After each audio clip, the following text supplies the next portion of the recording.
Hello students, आज की इस वीडियो में मैं आपको बताऊंगा Haryana board 11th class business study का जो है आपको मॉडल पेपर कराने वाला हूं इस वीडियो में, जो आपका 1 मार्च 2025 को रहने वाला है। सिमिलर टाइप के क्वेश्चंस आपको एग्जाम में देखने को मिलेंगे। शुरू करते हैं वीडियो को। मैं हूं अजय और आप देख रहे हैं CCL चैप्टर।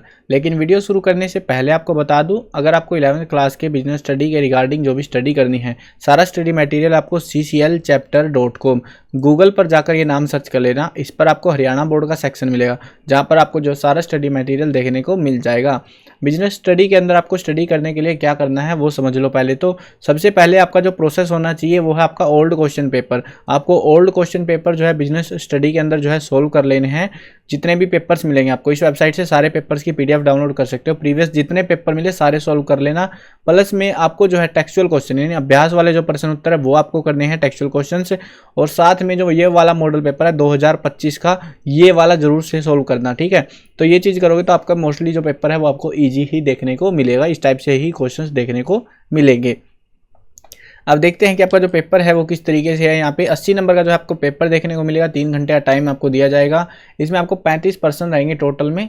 अब देखते हैं क्वेश्चंस क्या है। पहला जो प्रश्न है, OTW का मुख्यालय स्थित है, तो वो कहाँ पे है? जेनेवा में है। बी ऑप्शन सही रहेगा हमारा। तो आपने कौन से मीडियम में ले रखे बिजनेस स्टडी कमेंट्स में जरूर से बताना। अगला क्वेश्चन है, DTH सेवाएं प्रदान की जाती है कहाँ पर? जो है यह सेल्यूलर कंपनियों में जो है प्रोवाइड कराई जाती हैं। खालिस्तान के मध्य होने वाले व्यवसाय को अंतर्राष्ट्रीय व्यवसाय कहते हैं, तो वो है 2 देशों के बीच में होने वाला व्यवसाय, 2 कंट्रीज के बीच में। जन निक्षेप वह निक्षेप है जो सीधे खालिस्तान से प्राप्त किए जाते हैं, तो सीधे जनता से जो प्राप्त किए जाते हैं, पब्लिक से प्राप्त करते हैं जो।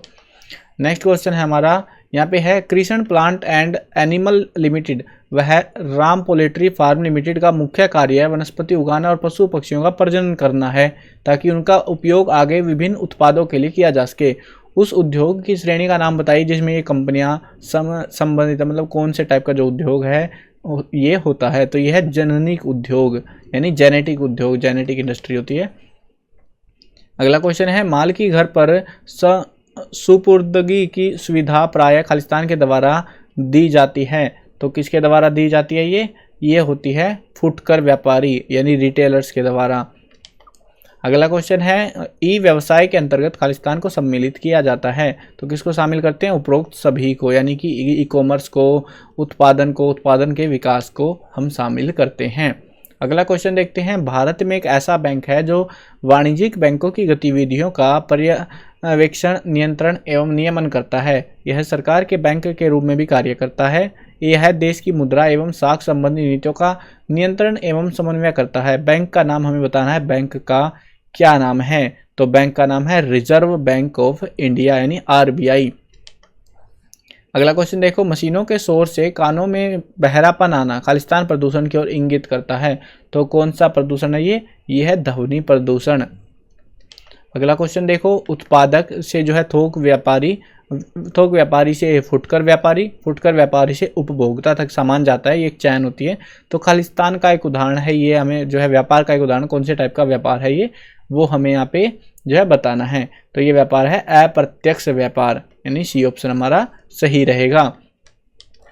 अगला क्वेश्चन देखो, GST का पूर्ण रूप है। GST क्या होती है? गुड्स एंड सर्विसेज टैक्स यानी कि वस्तु एवं सेवा कर होता है।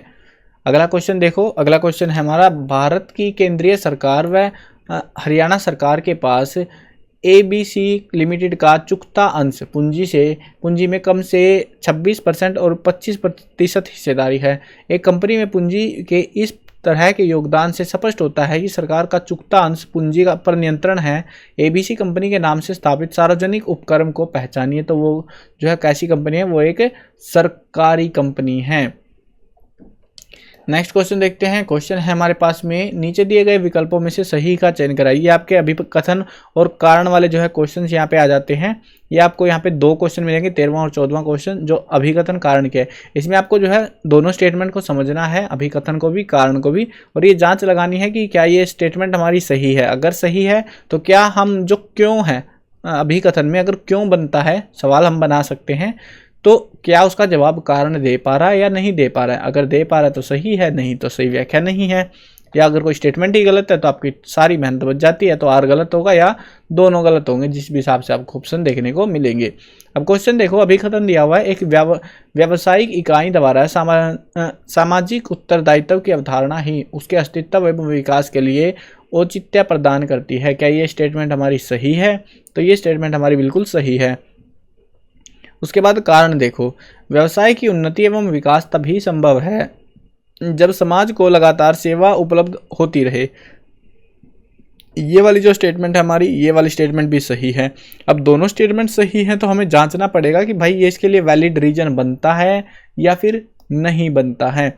तो अब देखो, एक व्यवसाय, वापिस पढ़ना पड़ेगा अभिकथन को, एक व्यवसाय जो है इकाई द्वारा सामाजिक उत्तरदायित्व की अवधारणा ही उसके अस्तित्व और विकास के लिए औचित्य प्रदान करती है। हम पूछते हैं कैसे जो है ये कैसे काम कर रही है, तो ये कहते हैं कि व्यवसाय की उन्नति और विकास तभी संभव होता है जब समाज को लगातार सेवा उपलब्ध होती रहे, और यही कार्य ये करती है व्यवसाय इकाई, सामाजिक उत्तरदायित्व की अवधारणा।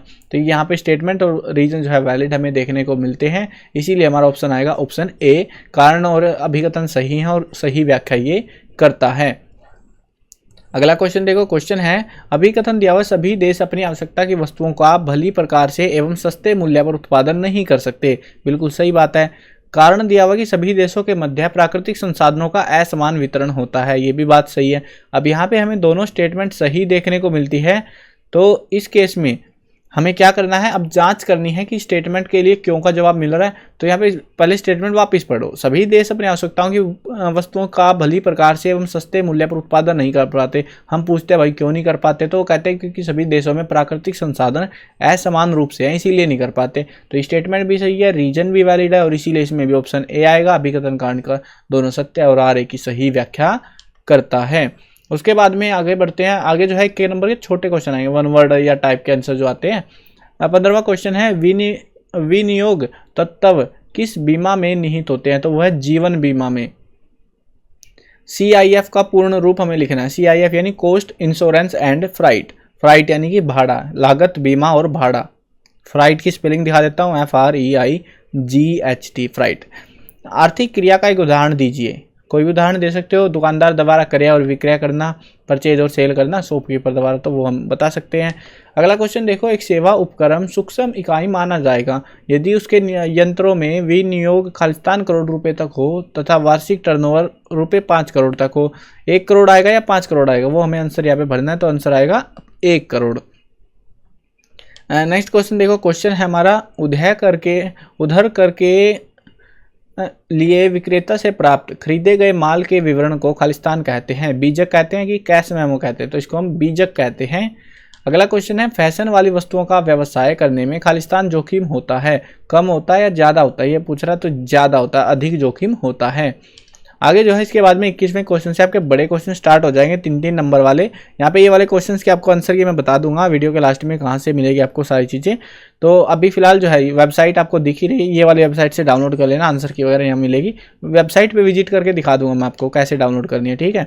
अब ये जो आपको 3 नंबर वाले क्वेश्चन कुछ इस तरीके से देखने को मिलेंगे। इनमें कुछ क्वेश्चन में आपको और में मिलेगा, और वाले जो क्वेश्चन इनमें जोन सा एक आसान लगे वो करना, दोनों मत करके आ जाना, ठीक है। अब इसी तरीके से आपको जो है यहाँ पे 4 नंबर वाले फिर क्वेश्चंस देखने को मिलेंगे, इनमें भी आपको और में क्वेश्चन मिलेंगे देखने को, और उसके बाद आपके लॉन्ग क्वेश्चन जो है स्टार्ट हो जाते हैं, जिसमें आपको इनमें भी और में मिलेंगे, यानी 2 में से 1 क्वेश्चन आपको अटेम्प्ट करना रहेगा।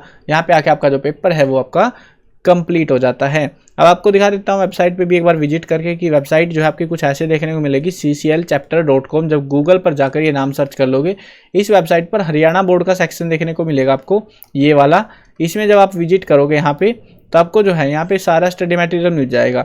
मेन आपको जो है ध्यान रखना है, ओल्ड पेपर सबको सोल्व करने हैं, यहाँ पे मिल जाएंगे ओल्ड क्वेश्चन पेपर की PDF डाउनलोड करने के लिए फ्री में, तो यहाँ से डाउनलोड कर लेना। उसके साथ में जो भी मैंने मॉडल पेपर कराया उसकी आंसर की के साथ में मैंने यहाँ पे अवेलेबल करा रखा है, यहाँ से PDF डाउनलोड कर सकते हो। और साथ में ये जरूर जांच लेना कि भाई मार्किंग स्कीम अगर ज़्यादा नहीं पढ़ा जा रहा, ये देख लेना कौन सा चैप्टर आपके लिए ज़्यादा इंपॉर्टेंट है, तो उसी चैप्टर के जो क्वेश्चन है वो आप कर सकते हो। यहाँ पे हर एक चैप्टर के क्वेश्चन कौन से चैप्टर से कितने नंबर का आएगा वो यहाँ से आप पता लगा सकते हो। आई होप क्लियर हो गया होगा। बाकी की वीडियोस देखनी है तो डिस्क्रिप्शन में लिंक मिल जाएंगे, वहाँ से देख लेना। और अगर आपको प्रिपरेशन करनी है तो आप मॉडल पेपर वगैरह, ये ओल्ड पेपर वगैरह, ये जरूर प्रैक्टिस करना हर एक सब्जेक्ट में, इनसे काफ़ी हेल्प मिलती है एग्जाम में। चलो मिलते हैं नई वीडियो में, बाय बाय।